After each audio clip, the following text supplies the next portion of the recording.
Ladies and gentlemen, welcome to the Political Spotlight right here on Voice of the People 90.3 FM. My name is Esther Wachiko. On the Political Spotlight, we get to examine political issues that has actually taken place, possibly in the course of the week, or if something actually, burst the politic, created a crack in the polity. We analyze it here objectively while we educate ourselves in that context. The 2027 elections, obviously, a lot of events are unfolding prior to the elections, from INEC to the political parties, both those that are active, those that are not active, to aspirants who actually want to run in 2027, with the current administration having to hold ground and define precisely why they should remain in power based on their ideology, that is their political ideology, or if there is a political ideology with current happenings in the political space. Politics in Nigeria is majorly parochial and highly defined by ethnic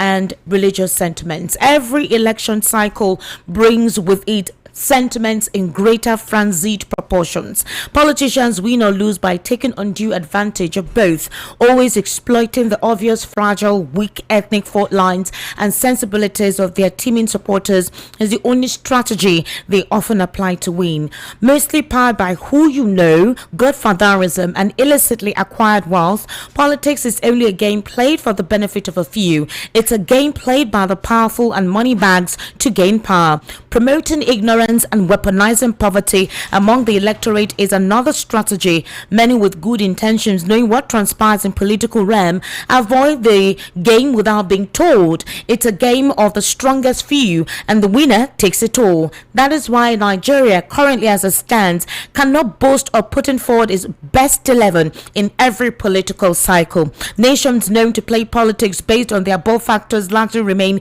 in the league of the backward. There is no equity or fairness in Nigerian politics. A group of elitist class most often than not sit over a 40-year-old bottle of whiskey to decide the fate of the entire country. The system has deliberately polarized the electorate to the point that a few narrow notes share determines where the political pendulum swings. Politicians who claim to be nationalistic are being clever by half. I think there is none at this moment. The era of patriotism and nationalism ended well even before the Civil War. Ladies and gentlemen, this intro is coming based on what transpired last week that has actually created the buzz in the polity and the response of this particular political appointee. However, for some of you who did not take a listen, I'm going to play briefly, just very briefly, because of time, what the conversation was all about. And obviously, how do you defend this? We're going to be examining the appointments made by President Bwala Tinubu, the characters appointed, and why it is so difficult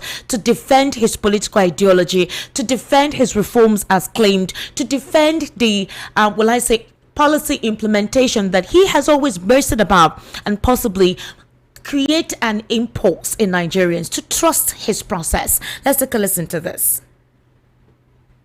The missile tore through her apartment building, according to the Washington Post. How about Musa Soliu? I was in my room, I was buried under the ruins. I don't know how to restart my life. My belongings are destroyed. Houses were not destroyed. Are you telling us that Nigerian citizens are lying about being bombed by the US? I am saying that the military operation that was conducted on that day was targeted as terrorists, and we hit them. You have a history of not hitting terrorists and hitting civilians. You know that, right? Your country. I'm not aware. Oh, well, on December 21st, the Nigerian Air Force said that they handed over compensation to people who were hit in an accidental airstrike on Christmas Day 2024. Do you just bomb every Christmas? When and when? Christmas Day 2024 and Christmas Day 2025. I dispute that fact. We'll take it up with the Nigerian Air Force. Let me ask you this. Since President Tinubu came to office in 2023, the situation has worsened in your country. You have a mixture of militant groups, you have bandits, you have clashes between herders and farmers. We also have Nigeria is now of foreign interest in Nigeria. Nigeria is now the 5th deadliest country in the world. Are you proud of that record? I acknowledge the fact that we have insecurity in Nigeria, and until the hoax narrative of the Christian genocide, then we began to see back-to-back attack in Nigeria. We had, for the first 2 years of the president's administration, a substantial peace in Nigeria. Actually, the number of deaths went up on the president's watch. After this incident of a Christian genocide. And by the way, when did that begin? There is no country of the world today that is free from insecurity. No, there I are agree. parts of London that's why you can't go in the evening. Okay, but We're not bombing London to root out militant training camps. But you have had so many of the bombing on behalf of the United Kingdom by the United States. Since you're making rather spurious comparisons. No, the context 11,000 people were killed in conflict in Nigeria in 2025. That is up from 8,700 in 2023. That is a 26% increase in the number of Nigerians killed since your party and your president came to office. That's a pretty awful record. It's awful. And we're fighting hard day and night. But that's one of the reasons why the president traveled to Turkey, where we had bilateral agreement to deal with insecurity. That's why we're cooperating with the United States of America. That's why we're cooperating with any country of the world. The reason is because since 9/11, terrorism is a global phenomenon. Agreed. And so every country is involved in it. But it's getting worse in Nigeria. That's the problem. I can't say it is getting worse. You just agreed with me when I gave you the numbers. No, I said 8,700 killed in 2023, Right. 11,000 killed in 2025. That's getting worse. How many people were killed in the United States last year? In conflict-related violence, probably. So this is not one. a conflict. This is an act of terrorism. Okay. So how many people were killed in the United States in terrorism? It wasn't 11,000. This is part of what Donald Trump many years ago in his first term classified the Western media as what? Fake news. The reason is because context matter. This is not Western media. You right? are well This aware. is not Western media. Yes, I understand. But this you is are the Armed Conflict Location and Event Data, ACLED, the most respected group that counts conflict-related violence around the world. Let me ask you, where there is a terrorist I could also give you another source. Conflict? I mean, National Human Rights Commission. This is a Nigerian group. 2,266 people were killed by bandits or insurgents in the first half of 2025. That's more than were killed in all of 2024. You are failing. Amnesty International says you are failing at security. The numbers don't lie. It's unfortunate, and as a government, and it's getting worse. We're working day and night, and it's getting worse. That situation. I don't agree to the fact that it's getting worse. How can it not get worse if more people die in 1 year than the previous year? Context matters. What's the context? The context is not getting worse. What? Yes. The context is not getting worse. The context is that it is not getting worse because you see, this is a water, right? Okay. If you have the water half, you could say half glass filled or half empty. Yeah. Isn't it right? Yeah. So the Western media always see Nigeria, Africa, and some of the activities in Africa as half empty. Excuse me. But we see it as half full because when we look at it, and when I say context matter, before the president took the oath of office, we knew the situation in Nigeria. And you made it worse. When he made the decision to take bold step to put Nigeria in better trajectory, we were well aware of the fact that it was going to incense lots of people. Okay. We are also you aware. Made your point. I get the glass half full. I get the context. I also understand basic mathematics. Let me ask you this.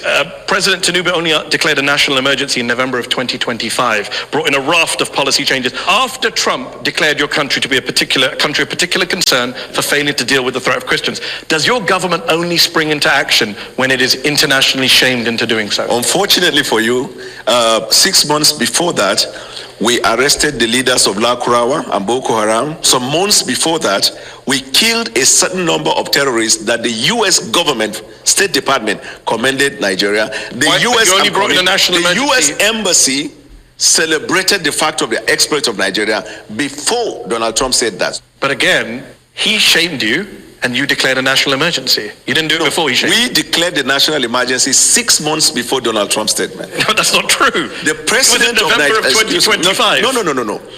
Much earlier, around I think April or May, the president declared national emergency on insecurity.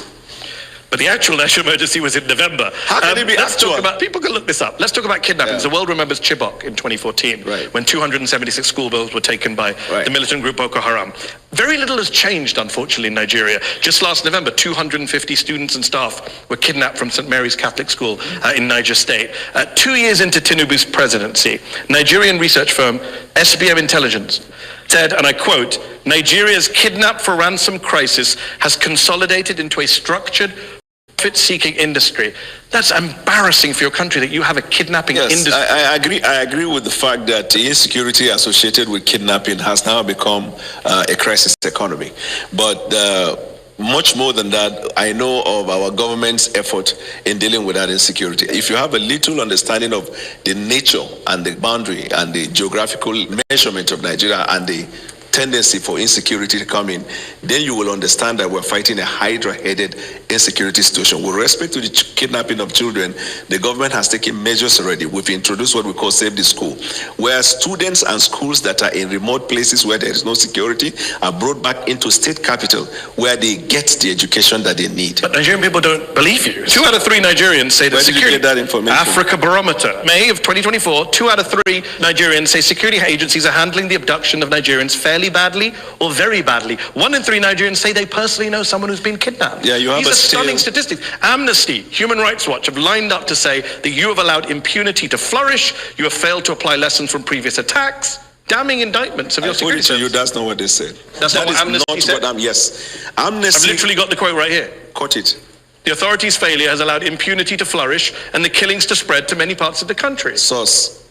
Amnesty International, February 8th, 2026. Well, I'm not aware of that one. You're not aware of that one? I am aware. I'm aware. At the weekend, you put out a video to music of you and a team researching and prepping for this show. And yet every time I've asked you something, you say, I'm not aware of that. What were you researching in that video?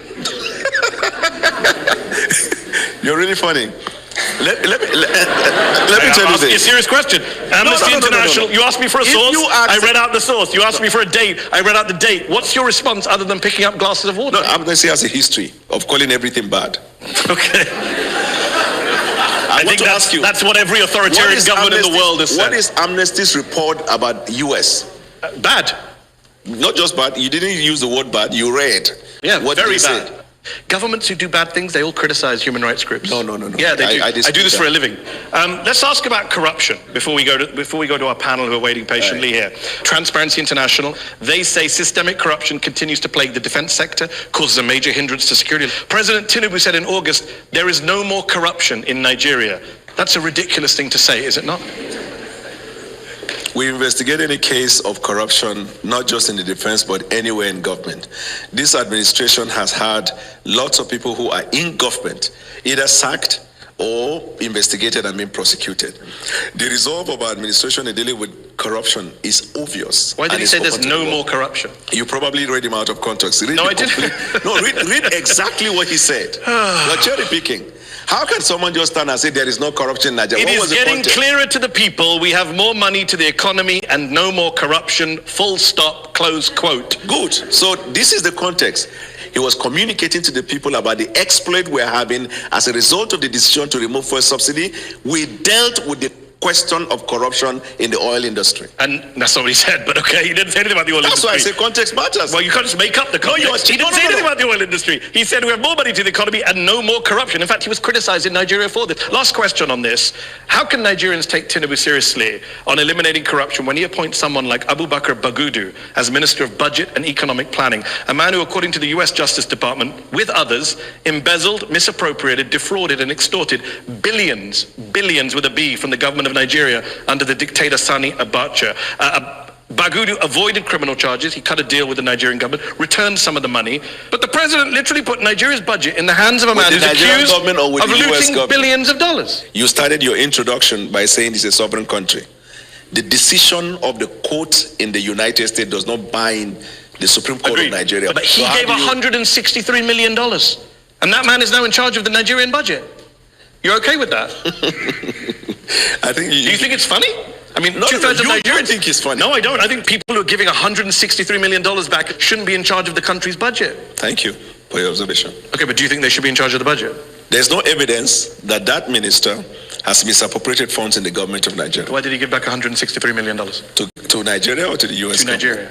Why did the US government give him $100 million? It's a settlement. That's what you do in settlements. Okay. Why was he settling? Yeah, so okay. So you're comfortable with a guy who's accused by the US Justice Department of embezzling with the Sani Abacha regime billions of dollars being in charge of the budget? Are you okay with a president of the countries in the world who was convicted by the courts in that land and the person is still governing the country? Who are you referring to? No, I'm just asking. But which country? Okay, are you also okay? Are you also okay? Because if it's Donald Trump, I'm a well-known Trump supporter. Are you also okay with the Prime Minister of a country who was accused of making a wrong judgment in an appointment that led to a lot of problem, but he has not resigned, he's still governing? Are you okay with that? Well, by the time this show airs, he may have resigned. So your argument now that Keir it has come to light, and Donald Trump, basically everyone else is corrupt. Okay. Let's go to our panel on that. I'm joined by Aisha Osori, a lawyer and writer with the Open Society Foundations. Aisha, how would you rank this government's record when it comes to security? On a scale of 1 to 10, I would say 1. And I think one thing that I haven't heard in the conversation so far is that since President Tinubu came into office, we have no diplomatic presence in any of the major capitals. And the reason why this is tied to insecurity, for example, let's use our borders with Chad, Niger, Cameroon. When you have no diplomatic presence in those areas, then you're not able to engage on the insecurity. We talked about kidnapping a few minutes ago. There must be a link between the atrocious amounts of money that are being raised by kidnappers. Over $1 billion in 2024, according to the national from ransoms. That must be what's fueling the insecurity.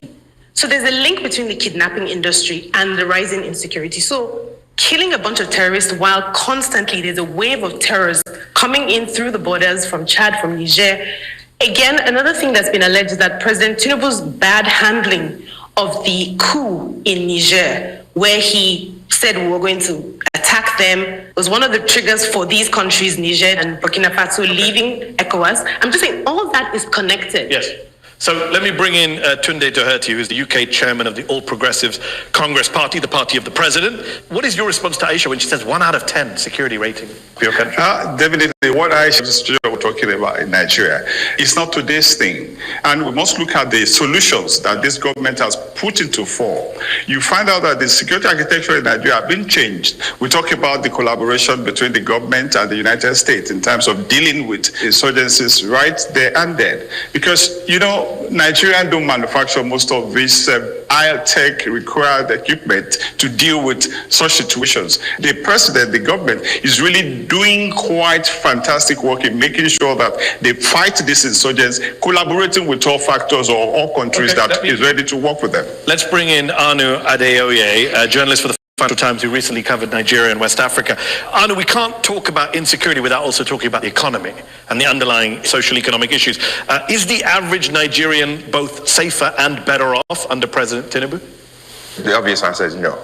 Right? And before I get to that, I want to talk to what Daniel said. I always find it very interesting with Nigerian government officials who cherry pick statistics about the US and the UK, but they never say how many hours of uninterrupted electricity has the United States had compared to how many Nigeria has had. They never try and find, you know, the good statistics that Nigerians don't benefit from. If you look at the poverty numbers, this is according to the Nigerian Bureau of Statistics. More than 120 million Nigerians are living in multi-dimensional poverty. So that's not just people who lack $2 a day. That's people who can't afford food, who can't afford shelter. And even if you look at the numbers of the people who have died, right? These are wartime numbers for a country that is officially not at war. And so I think it's really, really difficult to make an argument and say, you know, things are trending in the right direction. Casualty numbers, wrong direction. Poverty numbers, wrong direction. Right. You know, we were very clear with the Nigerian people when the decision was made. It will bring discomfort temporarily, but the long term is what we are promising. We decided to also involve intervention mechanism in dealing with some of the hardship that the people undergo. Now, when that decision was made in May 2023, it was hellish. But as I speak to you today, the numbers, the indices, and the stats are favorable to the economic reform that we have introduced. Our foreign reserve has increased substantially. Our net import dependency went down. Our export production capacity has gone up. Our naira is strengthened.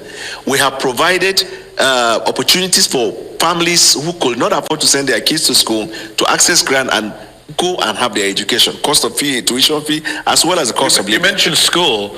20,000 schools in Nigeria have been shut in the last few months because of these kidnapping attacks. Correct. 18 million Nigerian school children are not going to school, according to the UN. That is the highest number anywhere in the world. Are you proud of that? No, I'm not proud of that because of insecurity. But the measures we are taking now, we are restoring them back to their schools. And some of them whose schools are located in places where there are no governed spaces, we are bringing them back into towns. So when you give out your stats or your opinion about an issue, also incorporate these facts so that the viewer will look at, yes, there is an obvious fact that because of the That's a fair point. Because of the policy decision that it brought kind of untold hardship, but also we are making progress in this regard. So I agree with you. That's a fair point. We should look at things in the round, and you pointed out things you've done well. But then you need to do the same thing. Do you accept then that the poverty numbers are going in the wrong direction? Yeah, sure. It's like that's the crucial one for a lot of Nigerians. No, but numbers don't lie. 141 million people in 2026 are going to be living in poverty in Nigeria. 62% of the population. Then I explain to you why. Context matters. I agree context matters. It's a failure. What you did produced 62% in poverty. So the IMF, the World Bank, and the Brentwood, they have applauded the reform decision we took. Now, tell me one country of the world that will introduce that kind of reform, and there won't be consequential effect in terms of action. Even in the United Kingdom, as we speak, there is a cost of living crisis. Are you aware? No, I'm not aware of that. Okay. Let me bring Anu back in from the FT. Is that a fair point that Daniel makes? That the IMF, the World Bank are praising what we're doing, and actions have consequences. Yeah, look, I think ultimately those reforms had to happen, right? There was chronic mismanagement at the central bank. The government before the Tinubu government was an APC government, so it's the same party. So there's only so much blame they can pass around. Yes. This fuel subsidy, you had to do something. It was riddled with corruption. But then the other part of that argument is doing those reforms should not be the end goal. It should only be the starting point. What you need ultimately is foreign direct investment in Nigeria. You need people to bring money into Nigeria to invest long term. Robust foreign direct investment in Nigeria. Let me bring in Tunde. Tunde, Anu makes the point, it's all APC governments.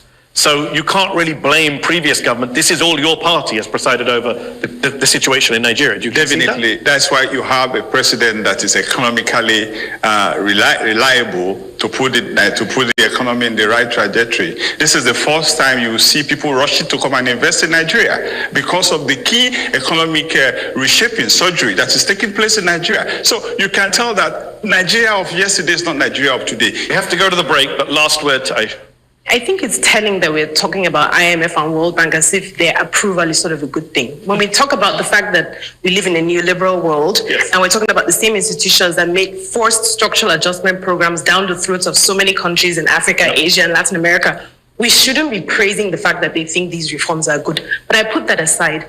What do the average Nigerians think about their lives? All that seems to matter to the Tinubu administration and past ones is the approval of the West. And I think this conversation between you and Daniel bears that out. It's what the US says, it's what the IMF says, it's not what Nigerians say. Okay. So you see, you praise, just 1 second. We're going to go to the break. That's excellent, yes, excellent. About Nigeria, insofar as the situation is bad. When we praise the idea of a Western institution that before now said something against Nigeria, but now you say Nigeria is trying, then that is not necessary. Well, I think Amnesty International is a human rights group, and the IMF is a neoliberal institution. And they're all Western institutions. All right, well, we're all cherry picking apparently. Let's go to the break. In part 2 of Head to Head, we will talk about President Tinubu, his wealth, his leadership style, and what it means for democracy with Daniel Bwala. Don't go away. On the political scene in Nigeria for decades, first as governor of Lagos and now as president since 2023. He's a very rich man in a very impoverished country, and there's a lot of mystery as to where he got his wealth, estimated to be in the billions of dollars. What do you say to people who highlight allegations against him of, quote, massive corruption and misappropriation of funds? That's their opinion. Actually, it's your opinion. In January 2023, you talked about the legal petition against him that involves, quote, massive corruption and misappropriation of funds. You were in the opposition and were very critical of his wealth. Exactly verbatim what I said, because what you just said is not a true representation. January 22nd, 2023, you said the petition against him involves massive corruption and misappropriation of funds belonging to the government of Lagos State, abuse of official office, conflict of interest. I'm glad you said the petition against him. Yeah, document that was taken to court. That you highlighted. I wasn't the one that went to court. And at that time, where was I? You were an opposition member. Thank you. So should we not trust you when you say things as opposition? What is the job of opposition? To oppose? No, I'm glad you know it. For the sake of opposing? No, that's what you're adding. I mean, you didn't just say that. No, go to Westminster on Wednesday by 9 o'clock. Okay. You'll understand the job of the opposition. You can do whataboutism all day, that's fine. You also said that, well, you know what doesn't happen in Westminster in the US Congress? I know what does happen. Well, I'm telling you what doesn't happen. Politicians don't accuse other politicians of setting up a militia. You said they also accuse the governing party. You said at the time. Mistake in judgment in appointing someone that eventually turned out to be somebody in the Epstein Yeah, if you think that this is comparable to Starmer and Mandos said, good luck to you if that's your defense tonight. You said at the time that Tinubu started a militia to sway the election corruptly and that they even threatened you. So how can we take anything seriously you say tonight in his defense? Your opinion, Nigerians. So my opinion is your opinion. Sorry, Daniel, it's your opinion. That was litigated in Nigeria to conclusion, and then as a country we moved on. We are more interested about the deliverables that we have for the Nigerian people, and we look for opportunities. Nigerians are very concerned about corruption, and Tinubu, you said this. Tinubu and his people created a militia. This is the first time in the history of Nigeria we've seen a political party creating a militant arm leading to election. Your words, January 2023. Context is everything. There is no context. I'm coming. You are quoting the things I said when I was in the opposition. And I understand that's uncomfortable for you, but no, you did say that. If you want to disown them, that's fine. For you to ask anything I've ever said. So does he have a militia that tried to kill you? He doesn't have. I never said he tried to kill me. I myself have received threats from him and his camp. Your words. I never said that. You didn't say that at a press conference on January 22nd, 2023. You're just denying. I never said that. Who said it then? A lookalike? No, I don't know what you meant by that. I know I complained at the time. You said about the conduct of election. It is not my fault that I am able to recall your words in a way you can't. But it will be your fault when you read it out of context. Yeah. If we go home late tonight, context. Yes. Tinubu and his people created a militia. This is the first time in the history of Nigeria we've seen a political party creating a militant arm and leading to election. He advised his people should grab by all means necessary the process leading to elections, that they created this militia shortly after that. We have seen violence in Nigeria, and I myself have received threats from him and his camp. Tinubu never created a militia. Tinubu is one of the foremost politicians in Nigerian history. Tinubu and his people created a militia. Who said those words, Daniel? Tinubu has helped in strengthening democracy in Nigeria. Tinubu and his people created a militia, Daniel. Who said those words? Tinubu brought in leadership skills into governance. Tinubu and his people created a militia. Who said those words? Tinubu and his people never created the militia. So why did you say they did on January 22nd, 2023? I never said that. Let's keep going since you're denying words that came out of your mouth. Let's quote some other folks. The Organized Crime and Corruption Reporting Project named President Tinubu a finalist for the 2024 Corrupt Person of the Year Award. According to a 2025 poll, 2 out of 3 Nigerians think the president and his team are involved in corruption. That's a statement from drunken people. Next question. 2 out of 3 Nigerians are drunk. No, start with the first one. What would you say the first time? The first one was the OCCR reporting project. They are the drunken people. Okay, what about the Nigerians? Are they sober? Are 2 out of 3 Nigerians sober when they say your president and you were involved in corruption? Nigerians are entitled to hold and express opinion. Yes, it is in our constitution. The fact that you express an opinion does not substantiate that opinion. I agree, but that's their opinion. You accept that 2 out of 3 Nigerians think that your government is corrupt. I would be happy if you can tell me a finding of court that says Tinubu is corrupt. Well, what's interesting you should say that, because a lot of Nigerians have reason to suspect that his wealth was built on illicit activity. A lot of English people have complained about the Prime Minister. You can a talk lot about of Americans have all night long, there is no country of the world where the people aren't complaining about their leaders. All right, that's how I love it when you set these challenges. Can you find me a country in the world where the sitting president, the US government seized $500,000 from one of their Chicago bank accounts after investigators found probable cause that the funds were proceeds of drug trafficking, specifically heroin. Tinubu gave up the money in a settlement. He was never indicted of a crime, but when a US judge last year ordered the release of all of the documents by the FBI, Tinubu went to court to prevent it. What does he have to hide? The minute a matter is taken to court by right, you have the right to send your lawyer. The fact that you send a lawyer to defend your matter or to go against a motion that is filed before the court is not a conclusive proof of acceptance of the fact. He's obviously got something to hide. To the court. He gave up $500,000, which were probably the proceeds of drug trafficking. I'm glad you used the word probably, but it is not. Go ahead. You said in 2022 that this drug case, quote, conclusively concluded not in favor of Bwala because he had to forfeit that money. There is still a cloud around drug-related activity. Cloud? Yeah. Not a conclusion. Okay, so the cloud's still there for a lot of Nigerians. But the cloud is no longer there. How did it disappear? Because the Nigerian people have moved on with the president. Who said they moved on? The facts are there. Less than 10% of Nigerian voters voted for him. So he doesn't have some big mandate from the people that means that I can't ask you, why did he give back $500,000 to the US government, which were believed to be the proceeds of drug trafficking, and you believe they were the proceeds of drug trafficking? Why do you conduct a polling with 500 people and give a representation of the population? You're now questioning all polls. Is that your defense? No, I just said the poll. You heard me well. Well, You don't trust the Nigerian people. I trust the Nigerian people. This idea of drugs and narcotics is a terrible case all over the world. And if someone has that questionable character and is elected as president, what it means is that it will embolden people who are into those activities. That is why this person has to come out clean. You said those words. If somebody has that, thank God he doesn't have. How do we know he didn't come out clean? You said he has to come out clean in 2022. Okay, let me put it this way. This fact was litigated. No, it wasn't. This fact was litigated in the Nigerian court, and the apex court of the land, the Supreme Court of Nigeria, whose decision is not appealable to any court outside Nigeria, held that this case has not been established against him. Your words were that there's still a cloud around them because it was not conclusively concluded. My word in and favor the judgment of of the Supreme Court, which one is relevant? In the Constitution of Nigeria, all the decision of the Supreme Court bind all authorities and people throughout the Federation. That's what matters. The fact that he had laundered drug money, most likely in his US bank account, is not an issue for you now. It was an issue for you a few years ago. It's suddenly not an issue when you go to work for the man. How convenient. The court has held the allegation that was put up in the petition against him could not be substantiated. Well, the US hasn't held that, and in fact the US court tried to release all the files and the president rushed to stop them from doing that. Innocent people, is that what they do? What stopped them from releasing it? Is innocent What people? stopped them from releasing it? It's ongoing in the courts. I'm glad you said ongoing. But So let's wait until... All right, so the reason why I decided to go full on with this interview is for a couple of us, or some of us, who may not have had to watch the entire interview, okay?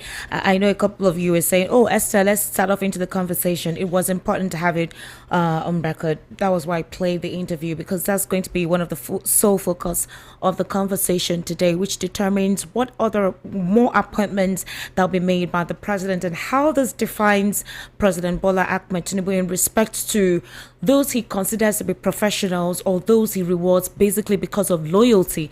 And in Bwala's case, Reno Mokri, FFK, these are persons who have heavily criticized him. Unfortunately, all the things they have said in the past is what is used to taint and supposedly pass judgment on his administration, which he has not come to deny. The last statement that Daniel Bwala was trying to defend specifically concerning the president about the drug situation and his records, the president specifically told the court when they wanted his documents to be released in defense, he said, if you release my documents, great harm will come to me. That was what the president said, and said they should hold on because at the time the tribunal was still ongoing. However, there's an edit of some of the things that Bwala refuted, and then obviously when he actually said them. Let's take a listen to this.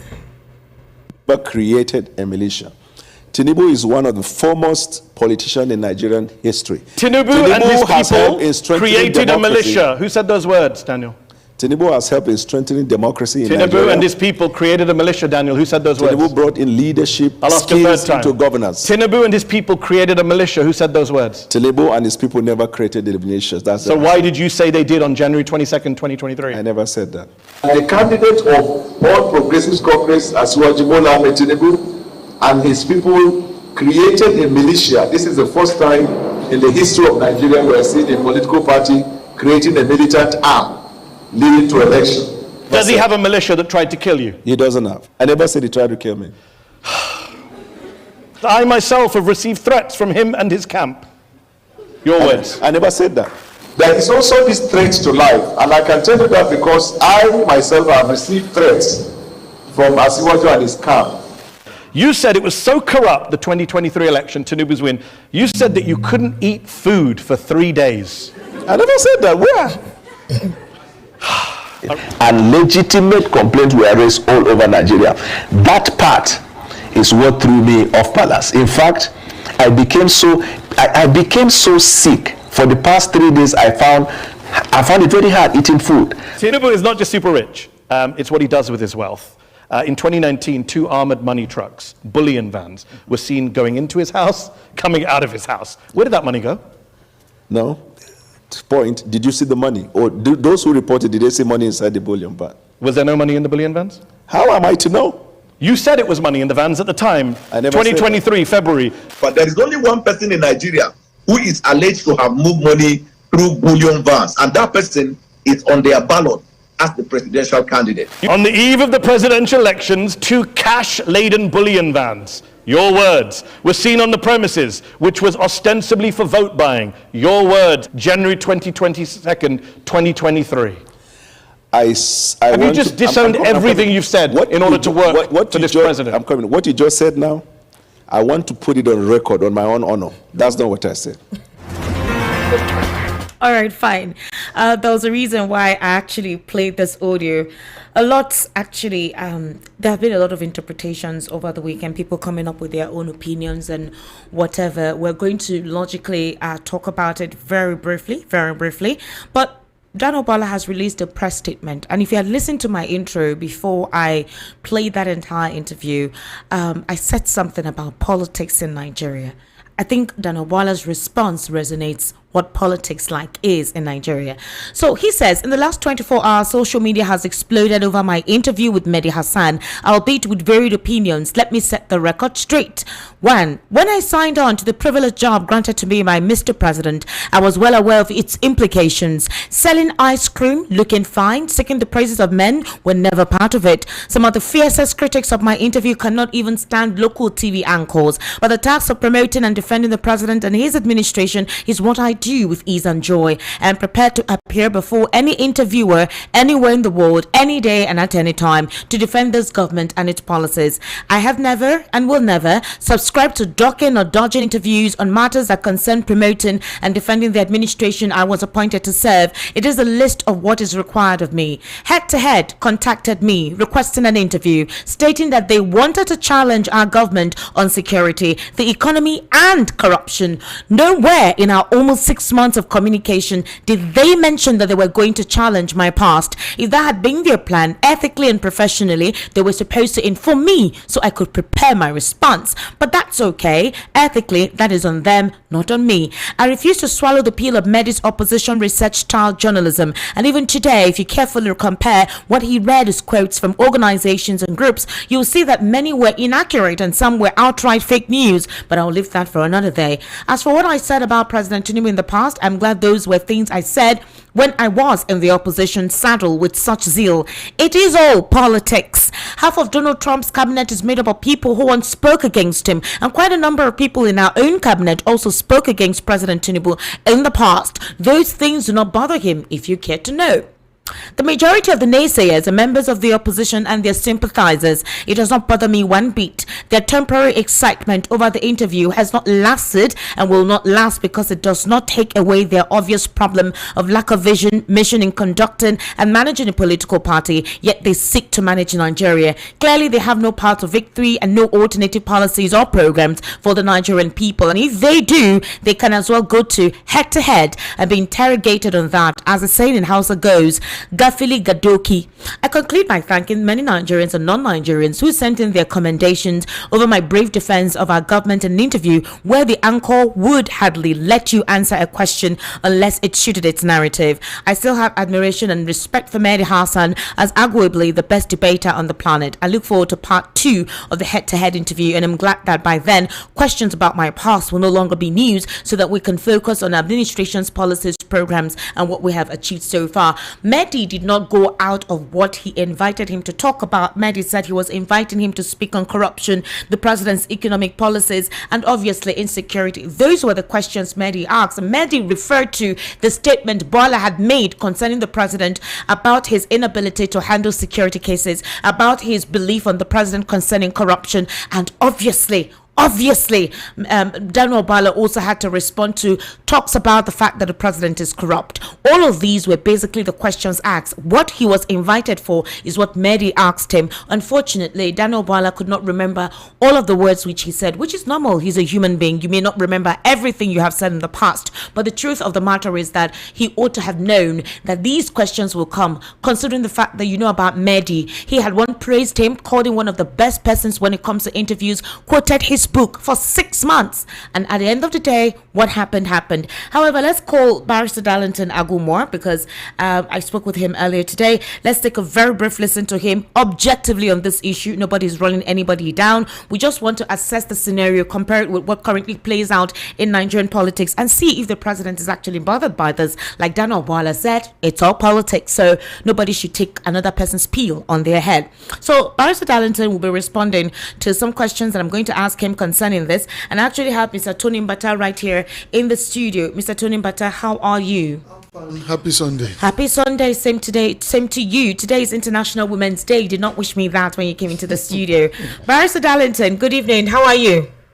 Good evening, Esther. And how are you too? I am fine, sir. Thank you for joining us today. Barrister Darlington, very quickly, because of time, what would you say is your objective response to this interview conducted by Al Jazeera, anchored by Mehdi Hassan? As I was listening to what was going on, Esther, I was restless on my seat. Seriously, I wanted to tell you to stop. We have had enough. You mean Bwala did all these things? I am very sure that Tinubu will remove him by next week. I don't think so. He already said that Tinubu does not even think anything of it. It's so a lie. You guys are swallowing a pill for nothing. It's a lie. Please. What he was hired to do is to defend the government, not to run the government down. What he did this evening was to run the government down. Do you think President Bwala Tinubu deliberately gave these guys their appointments for them to dance naked in the market square by swallowing their vomit? He showed that he doesn't know those he appointed. Are you sure he doesn't know? I asked you a question. Don't you think that what he did was strategic? Choosing the very people who mocked him, who said all the statements against him, to swallow their vomit and defend their government. Do you think feels disgraced, or Daniel Bwala is the one who feels disgraced? This is not the 48 laws of power. This is a different ball game. For a man with that record, he needed people who will clean up his image, or not those who will rubbish it. By denying all the records of Tinubu and himself, he has just rubbished this government. If you say he needed people who will clean up his image, in a small town in Philadelphia, there's a group of persons who are under the employ of President Bwala Tinubu to clean up his image. People's Gazette actually exposed that last year. So why would Daniel Bwala be doing something that an independent firm had been hired to do on behalf of the president? Sir, are they doing it very well? You cannot sell a bad market, though. Seriously, you cannot sell a bad market. If these are things that are in the realm of speculation, we can say okay. But how do you now want to close a festering wound that is very, very obvious, smelling and rotting, and you want to close it? Tell people, well, there's nothing there, but the thing is all over the place. Barrister Darlington, Omoyele Sowore is in court. The DSS sued him because he called President Bwala Tinubu a criminal. In the court, as one of the evidence presented was Reno Mokri's words on national television, where he called the president a criminal and a drug lord. And this Reno Mokri is now an ambassador to Mexico. So are you telling me that we do not know that the president was strategic or obviously, deliberate in making these guys or giving them whatever appointment for to represent them in his government? Elsa, forget about Tinubu's age. I am beginning to think that the president is having amnesia. I don't think so, Barrister Darlington. I am thinking so because the way he acts and the way he talks tells me so. I don't think a Tinubu will deliberately give those appointments. On what ground? Tell me, on what ground? No, when you are doing something, you must give reasons. So you think bringing your enemy close to you is part of it? No, that is not what the 48 laws of power is talking about. There are exceptions to every rule. The type of people Tinubu brought into governance are the ones that are demarketing him. They are the bane of his government. They are the ones that are running this government down because they know next to nothing. Esther, they know next to nothing. I asked you the other day in that studio, mention one star minister. Esther, you couldn't. You couldn't. You said one star minister. Mention the Minister of Interior. No, you go there. After educating you this girl, you don't want to hear this. After talking to you about that Ojo, you still don't want to hear. You have not told me what you have with that man, no. Seriously. I told you that that's not a good example, yet you will not hear. I am talking of Star Minister like Bwala, Batinach, Akiwumi Adesina, Shegu Aganga, Arumaote. Answer, you know the rest. Mention any of them in this government, please mention. You will not tell me every time buy your job. Who told you to come and buy passport at 200,000 naira, and that is performance. The scandal involving him and his wife and the company said that he had relinquished his directorship. That one is not anything, Abi. You forgot that it was that same thing that made leave Barcelona of his appointment. Every time, Ojo Minister of Interior. Which Interior? Is it not the ministers that are allowing this terrorist to enter Nigeria? No, tell me. His ministry, are they not in charge of regulating those who come in and go out of Nigeria? Where was he when the terrorists were coming into here? Don't shut that man again, except he wants us to fall out. All right, let me ask you a question. There are talks that in case of corruption and other related activities, which is considered an anomaly for a president to have hanging around his neck, is the kind of cronies, persons in his circle who have questionable characters. For example, there have been talks on the president to look into the case of the Minister of State for Defense, Bello Matawalle, but the president has not assented to the request of a lot of Nigerians concerning him, despite damning evidence against him, specifically from the Zamfara State governor. That's not the only person. The Minister of Budget and Minister of Budget, Atiku Bagudu, as well, is one of the persons in charge of the budget of the ministry. And up till now, we don't have an accurate data representing on how much was utilized in our budget. Monies are not being accountable for. Nobody is asking questions. And these are questionable characters. We already know what happened during the Abacha regime with Atiku Bagudu. That's not the only person that's been called into question. Chagari, as well, a very close ally of the president. There talks about some unscrupulous activities,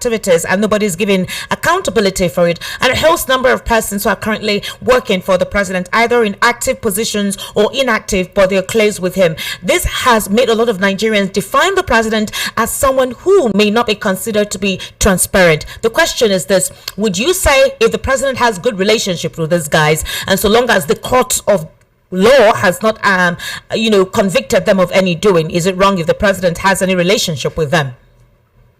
They will not even allow the court to prosecute any of them. Esther, have you seen them taking any of their own to court?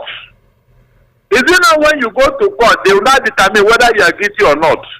Have you seen them taking any of their own to court? No. If you tell me your friends, I will tell you whom you are. The personality of Tinubu will not allow you to work with decent people, Esther. He will never work with people who want to do the right thing. Why are you so certain about that? Is it not obvious from the people he appointed, Esther? Don't you think that possibly those people who helped him during the 2023 elections is about loyalty over competence? Esther, please, where did they help him? You can never tell the capacity in which they contributed to him emerging. No, hold on. There were the people that told him all manner of things. He told you that he fought for his own presidency, that he did it with his own money. So where did anybody help him? That is the question here. How did they help him? These people that were saying all sorts of things against him, more so than Bwala. You can imagine. It's just that the man discovered that he had to be more crooked, more raw to realize his dream. That is not the truth, Esther. There's no other person who could have made this kind of appointment except Tinubu. Look at all the people around him. All the people around him, for God's sake. I keep asking you this question. Where is that star minister? And what is he performing in his ministry? To give Nigeria a facelift. Mention that area. Or is it the whole Minister of Finance? The core of the economy. Look at what he's doing there. He wouldn't even answer questions. Just like this Bwala. All of them cannot defend Tinubu. They cannot defend Tinubu. That is why I keep telling you that you local media, you are not doing enough, seriously. I wish you can have a Hassan 4 or 3 in all the media houses. I'm not joking. This government, they will hear them. We are not doing enough, Abi. Esther, be sincere to yourself. Will you challenge the Bwala like that without them calling you names and walking out of your studio? Tell me the truth. Will you, or any media, grill a Bwala like that and he will still be there answering questions? You know it's not possible. He will walk away. It's after insulting you. He will walk away. That is the truth here. So they have already known where the environment they are. They are told we are conquered people. And the conquered people, they are helpless. They are helpless, Esther. We are helpless. According to the APC chairman representing the man there representing the All Progressives Congress, he said that basically all of the spurious claims are by the opposition. They just want to bring down the man. Does it mean that Daniel Bwala ran on mockery with all his previous claims that they threw back at them, just wanted to bring down the president? The man was giving him date and history. He was mentioning date and facts. Yet Bwala said he's not aware. He's not aware. That's why I told you that he didn't defend Tinubu here. Rather, he rubbished Tinubu. Things that are very obvious, facts that are very obvious, including when Tinubu said that there is no more corruption in Nigeria. He said that contest. What? Which contest? Which contest, Esther? This is, in fact, the man messed up this administration seriously. He had nothing to offer. There was no wisdom, there was no intelligence. Everything this guy gave him, instead of returning it back with intelligence, superior intelligence, rather he was playing defensive game here. He thought he was talking to a Nigerian journalist who quoted to him. That the man didn't give him ahead of time what to answer, what to ask him, this and that. That is not how to do it abroad, Esther. On the spot, they pick you on. They ask you questions. You say you don't have to ask you. Well, if you cannot ask you of your past, then why are you a public servant? In fact, I would be so surprised if Tinubu does not release this one of his appointment. Seriously. Well, I want to support you that it may not happen. In their head. You say what? It may not happen, actually. Really? Mm-hmm. Then that will tell you where he's going. I just want to see Daniel Bwala's response after the whole scenario. And he said it's all politics. Hold on. He just wants to defend the poor performance. The president is well aware of all those remarks he has made in the past, and yet to give him an appointment. Do you think that if the president knew he had said all this, give him an appointment, that because he made this statement on Al Jazeera, that would compel the president to sack him, when he knew he had actually made all the statements before he gave him an appointment? The impression of Tinubu was that if these people can criticize him like this, then they should use the same energy to criticize the opposition if he appoints them. Not knowing that they have nothing to offer. If they don't even have the opposition to criticize in this form. Mention any opposition party member or party leader that has the record of Tinubu. Just mention. That was what he thought. That this strong critics of his personality, they will use the same energy to criticize the opposition. But unfortunately, there is no opposition with his record to criticize. So where he missed it. You can see they have no opposition member with such record as Tinubu, and so they have nothing to do except that they are just a bunch of local champions thinking of what to say at every point in time. If they are not attacking Obi because Obi went to the toilet and didn't come out on time, they will say, only God knows he has finished all the food in Anambra. Is that why he stay too long in the toilet? These are the rubbish they use to criticize against people. No tangible thing. So if he appointed them because he said they will nothing. Mention one strong critique that have offered any opposition. I mean, strong one. Something you can say yes. Everything about the opposition is that they are criticizing Tinubu. What they are criticizing Tinubu, is it true or false? Then you have to debunk it. I've always told any of them, when you want to come to me, come with superior knowledge, superior intelligence. I will surrender to you. Not every time you are talking rubbish. What is that rubbish I'm talking? Nobody will tell you. Esther, is that not what these people do? You are talking rubbish. All those ones, they are nothing. You cannot stand in court. Listen, have you gone to court? Have you allowed your cases to get to court? And let us see whether it will see the light of day or not. Well, Barrister, the woman who was there for Financial Times actually released a statement after that interview. It's quite long, but there's no time for me to take that. But there's something that actually piqued the interest of quite a number of Nigerians, or quite a lot of Nigerians. She says, this is a presidential spokesperson who said at one point, as Hassan pushed him on a question, why? And that Bwala responded with, because why has a long tail and two branches? She said she wanted to enter the ground. That means Al Jazeera edited this part out of the interview. It was that bad, but they didn't, put this in this interview. They edited it. So he asked why. He says because why has a long tail and two branches. So my question is this: do you think that Mehdi Hassan deliberately just wanted to ambush him and disgrace him, or do you think Mehdi Hassan was doing his job by asking him questions based on the statements he had made in the past concerning the role at the topic of interest he was involved invited to respond to. I told you that I am surprised that Bwala messed up big time. Seriously. Somebody should package this interview and give it to you, especially this aspect of why has a long head. Let Tinubu read it and make his own decision. These people have nothing, they can't stand it outside the Esther. These people, they can't stand it, seriously. I'm not joking. I've always told you that they can't. These are the guys who know what journalism. Look at the way the guy was giving facts, dates, mentioning dates that it happened, giving him facts that is known to everybody, yet he denied it. So what an embarrassment is that? I was thinking this man should have been more intelligent in asking those questions, at least to show that yes, he's an actual.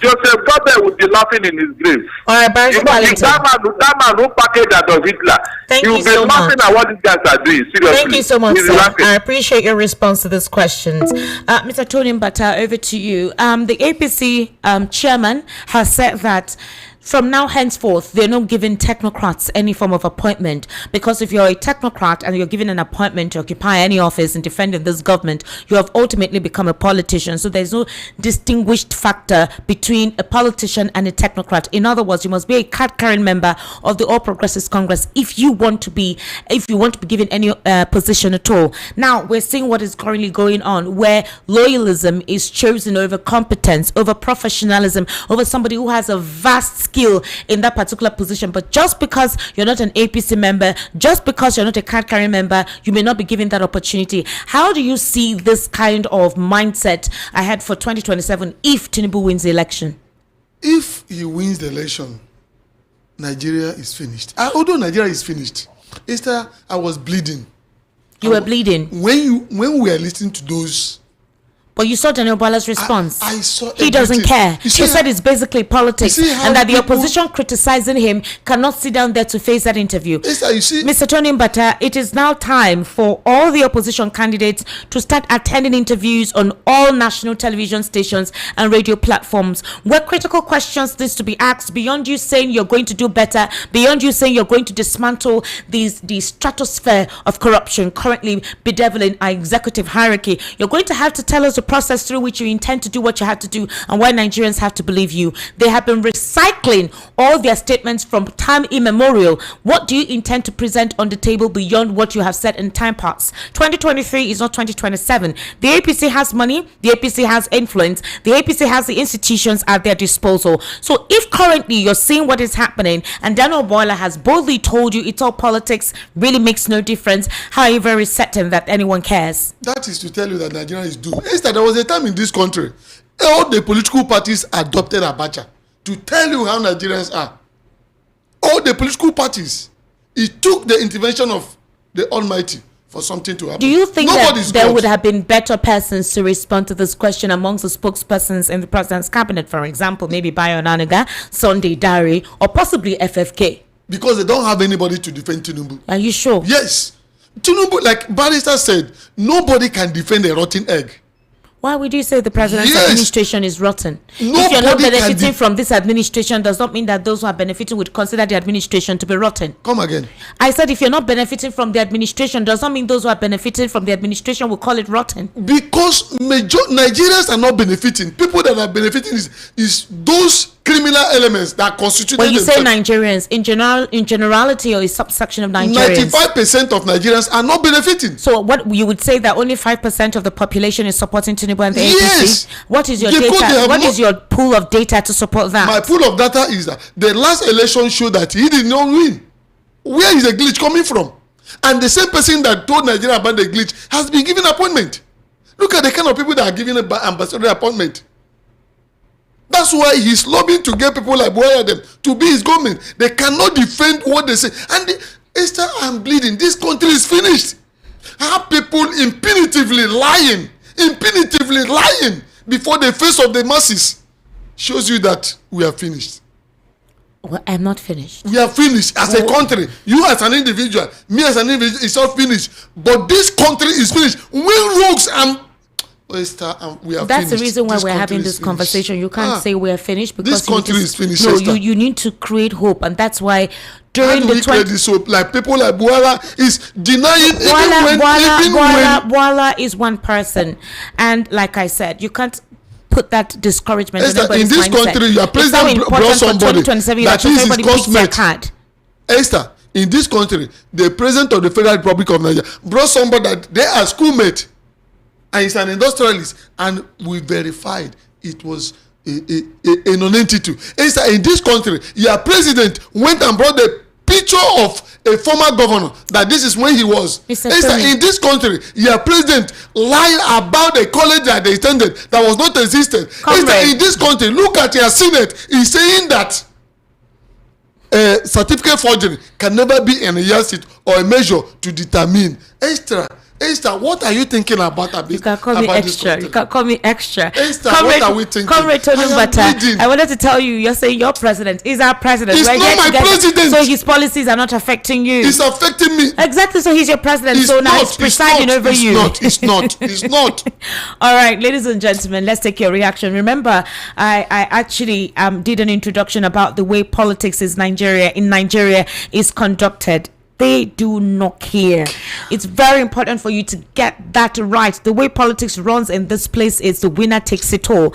It is how I will win, how they would win. They do not care. So I want you to have that in mind. If you listen to the intro that I released or I talked about Nigeria's politics before we actually went on this particular, entire interview session, I reeled that out so you would understand precisely what took place, and then you would understand Daniel Bwala's response, or why Daniel Bwala actually gave that response. That's basically the focus of today's political spotlight. Obviously, by Monday evening during the political segment, we're going to be talking about the NDC. Mr. Peter will be coming out to vehemently speak and say, I will be on that ballot and nobody is going to stop it. A lot of persons are praising him for becoming firm and positive in his response, but hey, the ADC is yet to determine how they either want to zone, or if they would not zone, how they want to go about their primaries. But all as it may, the Godswill Akpabio has come out to say that anytime the opposition cries whenever a law is passed, it makes him happy.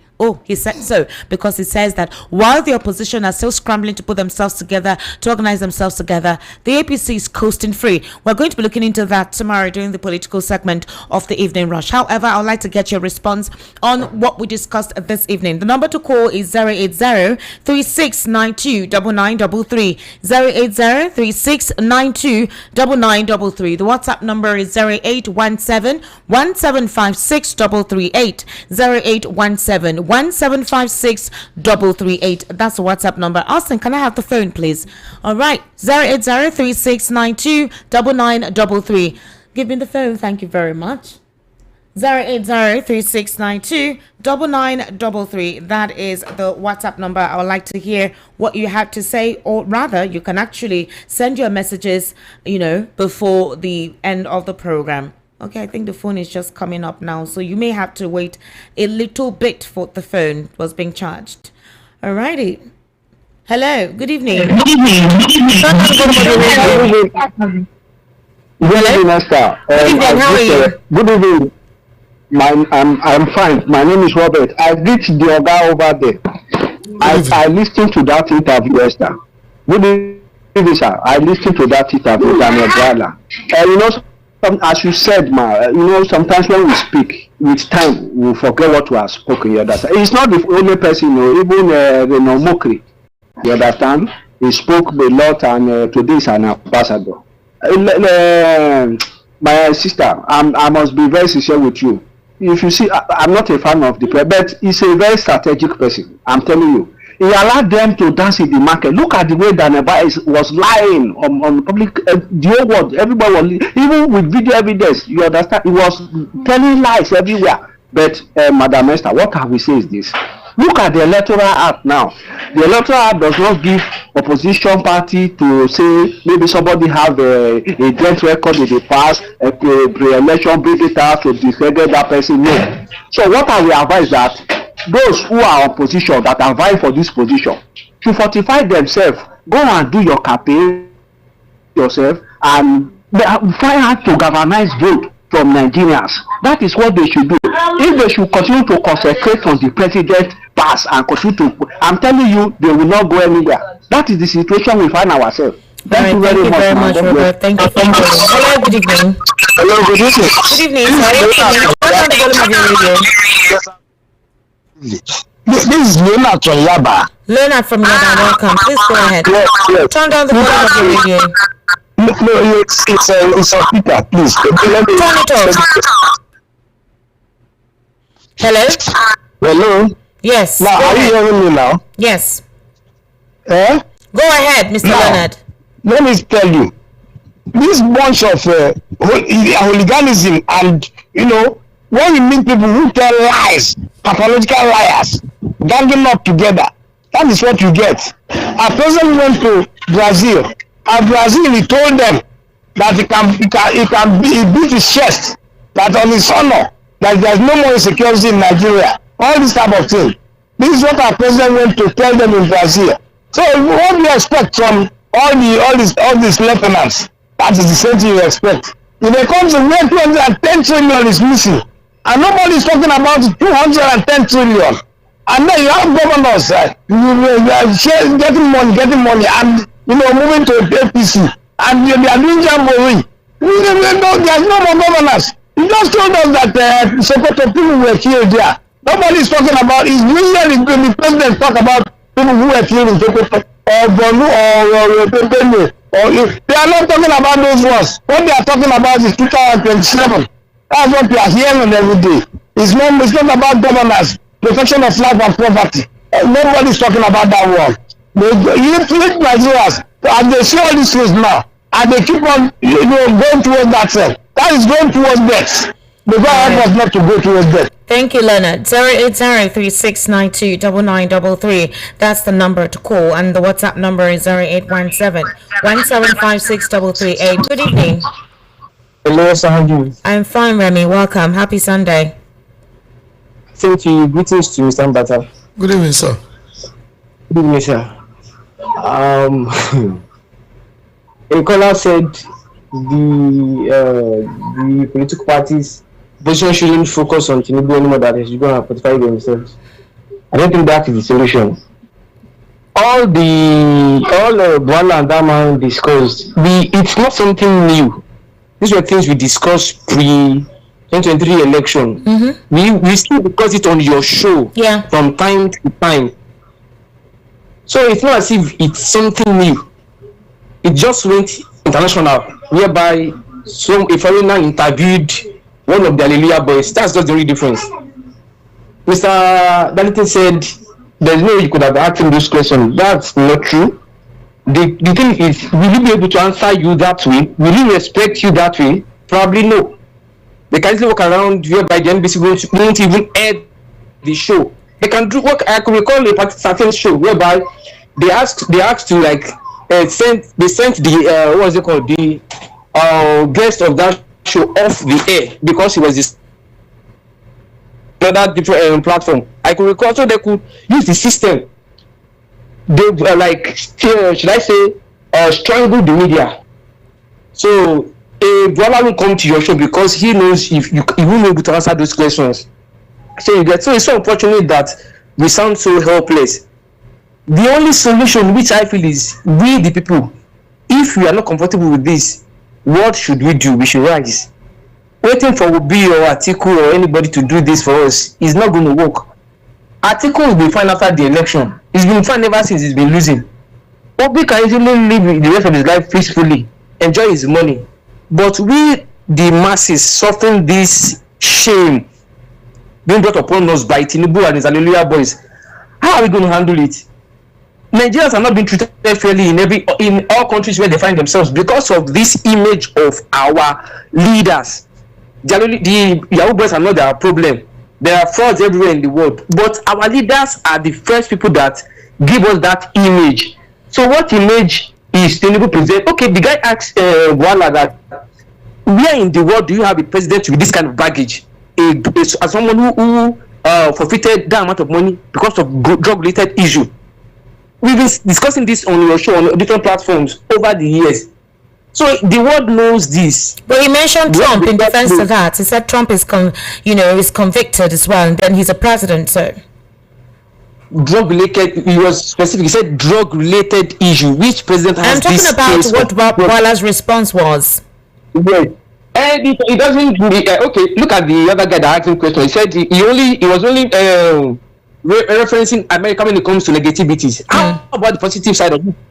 That was the response that Nigerian guy that was there said to me.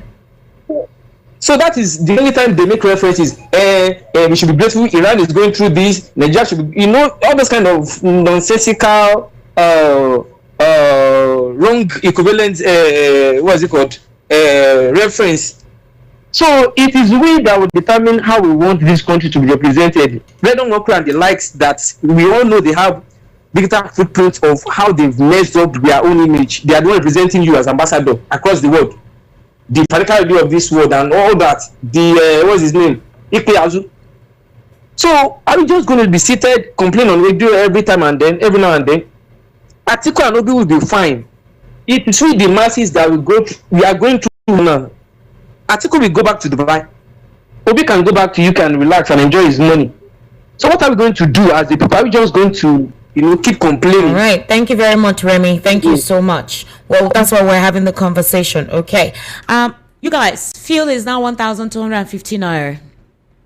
I don't know how we're going to continue with this. I thought Dangote was, is he still importing crude? Is it? Because I thought that was the essence of having that autonomy. It keep baffling me. How Nigerians will suffer all these things? Because we have crude. If the crude, how come what is happening in Israel and Iran is affecting us, and we produce crude? And the crude is going up. Are they not selling it to the world and making more profit? They should have used it. 1,250. God knows how much it will be by Monday or Tuesday, and it's affecting every other thing. Every other things will increase. Multiplying effect. Now wow. Ojegu. It is well. God help us. How can it be well? Until Nigerian masses will come out. What do I sustain? We need transport. We coming to this place every day. Root out these people, these demons in authority. Hello. Yeah. Good evening, Easter. Malam. Thank you very much. You broke my heart. Call me since why? No, this is the season of partying, so sometimes before now I always in the mug, so that's why. All right, no hala. Thank you very much. Before I proceed, Esther, first of all, let me ask you this question. Please don't be offended. Are you a virgin? Jesus Christ, how do you want me to answer that kind of question, Daniel? Because we are having. Can you hear me? Yeah, yes. Go ahead. Because we are having two type of leaders in this country today. That is why I asked you this question. Because we have the president of Nigeria and we have the leader of Boko Haram and the bandit that are demanding for Bajin. So you want me to go and to be whatever, to be submitted if I'm a virgin? No. The reason why I asked this is that because if the virgin is the problem of this bandit that will stop to kidnap Nigeria or to kill Nigerians, then let the president find solution to that so that Nigeria will be rescued in the hand of these devilish people. That is what I'm trying to. I don't understand the let me use Bwala's word, context of you asking about my virginity to explain what you wanted to explain. Are you saying that if I admit to you that I am, I would they will use me to exchange, or I don't understand? No, because you are an intelligent person. If Nigeria use you to represent them, you will find your way out of their goal. So that's what I'm trying to say. Malam Bello, you never talk to me when you want to go. So are you done? Yes, Mr. Tony. Sir. I think at this point in time, I want to align with you because enough is enough. Time has come for me also to deny that this president is not my president. He's not my own. Because do you know why? My president can never ignore me like this. My president can never allow. Although see, Nigeria is heading nowhere under this administration. Why? Because Nigeria, we have never gotten so bad to this extent in the history of Nigeria since 1960. This is the worst so far in the whole world. And this president, You should remember what happened in Venezuela, where the leader of Venezuela was arrested and handcuffed because of bad governance. Bad governance also was part of what happened. The American went to Venezuela and arrested him, disgraced him, handcuffed him from Venezuela. Up to now, as we speak, he's still in the captivity of incarceration of America. See, let me tell you, come 2027, APC may spend any amount of money that they want to spend, Nigeria will collect it. I particularly, as I'm talking to you, whatever that APC bring to me, I will collect it. But even if my wife sits down behind me as I speak with you, if my wife vote for APC, I discover I vote for APC, I divorce her. Straight, I will divorce her in my life. Yes, this is even, these people, see, this government, this very particular APC government, all the people from the president, including all the people that are working with him, they are all for nice. This is how all night behave. They can never tell the truth. Tell me, if president is not, if this current president is not the minister of petroleum, do you think this 210 million will just go like that? And if there will be any first Nigerian president to be questioned and exposed in any court of law or detained, is going to be this very particular president, because so many things have gone wrong under him. You talk of subsidy, Nigeria have suffered a lot under this government because of the subsidy. The subsidy money, nobody see it, nobody perceive any good thing from this subsidy whatsoever. Then 210 trillion is also missing under the minister of petroleum, which is. All right, Madam, thank you very much. Thank you for calling. All right. How can we, an oil-producing country, always suffer from oil trouble, whereas South Africa, that is not an oil-producing nation, is not panicking or having unnecessary fuel hike? I don't understand. When the Ukraine whatever war happened, it was the same thing. They told us the price of grain will increase because we import from. So why would the situation with is Dangote importing fuel? I want to know, because I thought they said he was getting the fuel from Niger Delta, the crude. At the time, Dangote said he's importing the crude. He's importing the crude. Not even. That is tell you the level of the impunity that is happening. No, I want to understand, because he told us we're not going to have scarcity of the product, but it's increasing. Like yesterday, what the petrol price is today is different from what it was yesterday. 1,250. It will increase more. God, no. Good evening, Esther and the gentlemen in the studio. I'm surprised that the opposition and the CSOs, including the people of Nigeria, are not doing something tangible enough to rescue our hard-earned democracy from being assassinated by political bandits. How on earth can a living human being legitimize age and certificate forgery, and we're looking as it means nothing? Louis from Surulere. Good evening, Esther. I want to ask for those that protested.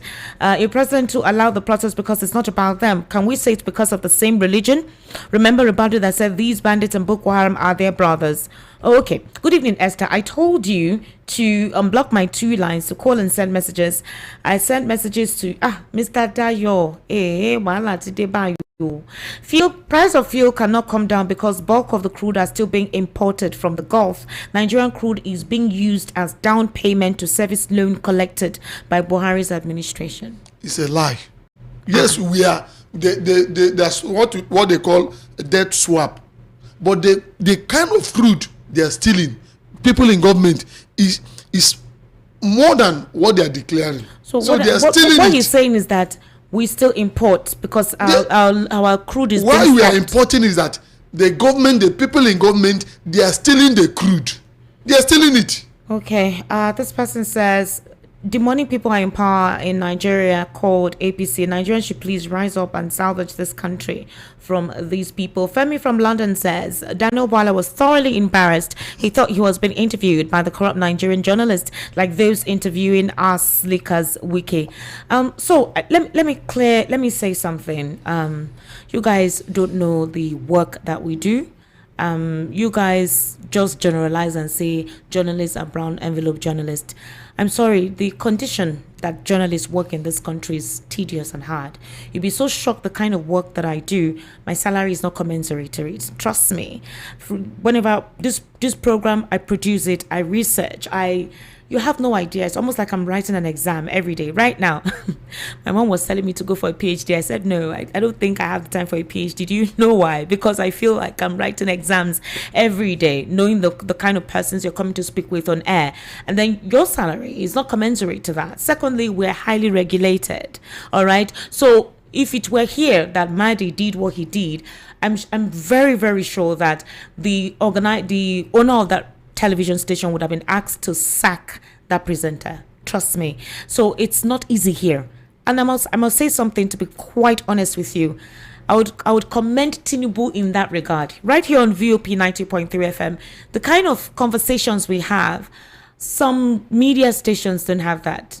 To be honest, we have that laxity. So it was not like this during Buhari's administration. So I would say the press under Tinubu is a bit freer compared to what it was during Buhari's administration. The former radio station I worked with, I remember we got a fine from the NBC paying 5 million naira. Do you know why? Just because we read out a story about IPOB Nnamdi Kanu. We did not analyze the story. We didn't say anything. We just read the story. The then Minister of Information at the time called the radio station, called NBC, asked for investigation, asked that would be fine. Like, I'm not kidding. So yes, trust me, I would say Tinubu tried in that regard, because the way we speak here. 08036929933. Hello, good evening. Hello, I am Pastor Collins. Pastor Collins, welcome. Yeah. Thank you so much. I want to tell him that I want to thank you so much. God will bless you. You can't even tell.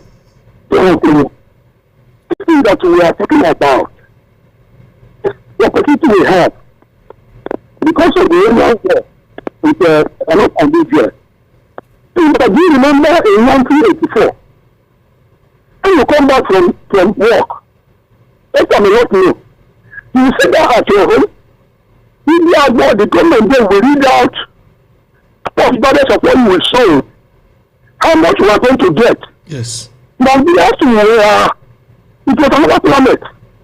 For me, the Falkland War with Argentina and Britain, you know how much we made? Statistics are there. This television giving us glory. Because I'm telling you that said that most of the cook is being stolen. If they produce 1.5 million barrels, they will declare 600 barrels, 800 barrels. Where does the other one go? It was in this country we were having barrels of oil that was sold to us by the military government. Therefore, I submit that Nigeria, from all look at it, telling that military government is better than this type of government we have. If the government can be changed, it is better, 100%. That's my submission. Very better. All right, thank you very much. Thank you for calling. All right, so I'll just take about 2 messages so we can wrap up this evening. My yellow purple colleague is already in the studio. All right, good evening, Esther. Happy Sunday, mothers, and happy Women's Day. Esther, I really appreciate this audio play of the interview you just played now. So if President Tinubu is not corrupt in this government, why 210 trillion naira is missing under his watch as the Minister of Petroleum? I heard that a panel has been set up to investigate that, and the former NNPC boss, the one that just retired, I heard that they've called for his arrest. So maybe the president is waking up in that responsibility. This person says, Esther, we're talking about Nigeria's politics and someone is telling us about 48 laws of power as if it's a template or book that one must live by, or a book that guides the dealings of politicians. Please let me hear what Tinubu appointing those who once insulted him is strategic for reasons best known to him, but it simply goes to show that politicians have no integrity or character and they're all there for selfish interest. Okay, this is Tay. Sorry, I couldn't take all your messages. All right. Good evening. Good evening to you. Thank you so much. I appreciate. Steve Ikelu from Maryland. Esther, kudos to Al Jazeera. Bwala and his co-cabinet members should know that a product that cannot be sold without advertising cannot creditably be sold with advertising. I wait for Nigeria. Good evening, Miss Esther. Please help tell Mr. President that whatever he sows, he will also reap. Because if he thinks he can reduce Nigeria, imagine by appointing anybody to represent, and they're going to put him in shame. All right.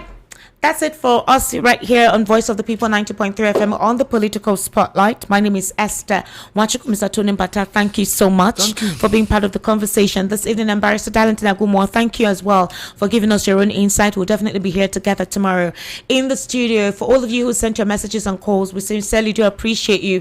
For the criticizers, please keep on criticizing. Your critics help us to become better. Do have yourself a wonderful evening. Bye for now.